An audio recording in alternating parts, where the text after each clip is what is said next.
Näin kesällä tulee oltua täällä kaupungissa aika paljon vähemmän. Ollaan mökillä oltu. Mutta miltä täällä meidän pihamaalla näyttää? Täällähän näyttää hyvältä. Nurmikko on leikattu. Tänään toki on ollut Hussilla vapaapäivä. Niin tässä on nyt ihan jees. Meidän kukkaisesteet on poistettu näiden narsissien ja tulppaanien ympäriltä.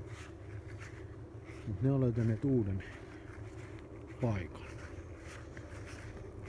Tuolla etupihalla Kussen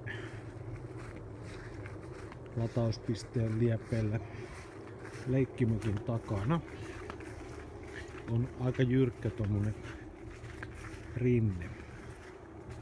Tähän toi on aina silloin tällöin jäänyt jumikkaa, tai siis ei jumikkaa, vaan tullut lasketellut alamäkeen ja pakilla ja pannut ykkösen päälle siinä mäessä ja keulinut itteensä ympäri. Ja muutenkin vähän raaputellut tuota rinnettä tosta noin, niin mä panin tähän tämmösen suojavyöhykkeeni. Että antaa siellä nyt ton nurmikon kasvaa. Tää on nyt kasvanut, mitä se nyt olisi, 5 päivää suurin piirtein. Kunhan sinne taas nurmikko tulee, niin sitten täytyy päästä myös Husse-valloille. Se on aidattu tänne tää alueet. Se ei tonne pääse.